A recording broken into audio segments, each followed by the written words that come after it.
সবাইকে খেতে দেওয়ার পরে আমি আর জয়দীপ বসে গেছিলাম খেতে, সঙ্গে জয়দীপের মা আর সাথে মামি ছিল, ছোটো মামি এখানে দাওয়া দাওয়া করছিল। তো খাওয়া দাওয়া সেরে রেস্ট নিয়ে সবাই আমরা গল্প করছিলাম ছোটরা মিলে। তো এই ব্যাপারটার জন্যই কেক নেওয়া হয়েছিল। আজকে রিজন ছিল অন্য কারণ, জিয়াম্বু আরও যারা ছিল মানে মামা মাসিরা সবাইকে একটা খাওয়ানোর ব্যাপার। বাট কেউ জানতো না যে আজকে জয়দীপের মা বাবার অ্যানিভার্সারি ছিল। মানে এই দিদি ঠিক করেছে ডেটটা যে 25 তারিখে হবে, বা দিদি জানতো না, আমি ভেবেছিলাম হয়তো জানে। তো দিদি আমাকে বলছিল ব্লগে বল আমি তোর ভালো ননদ। না অবশ্যই ভালো ননদ, আমার তো দিদিভাইকে ভীষণ ভালো লাগে, খুব মিষ্টি। মানে আরেকটা ননদও ছিল আমার, সেও আমার দিদি ভাই, লাস্টে দেখবে তোমরা।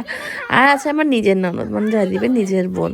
তো সবাই এখানে কেক কাটিং করে সবাইকে কেক টেক খাইয়ে দিল ওর মা বাবা। তারপরে ওর মাকে তো কোনো মতে সাজিয়ে গুজিয়ে বসিয়েছে, কারণ সবার বাড়ি যাওয়ার তাড়া ছিল, সবাই বাড়ি চলে যাবে বলছিল। তো বেশ ভালোই গেল দিনটা, সন্ধ্যাটাও বেশ ভালো গেল।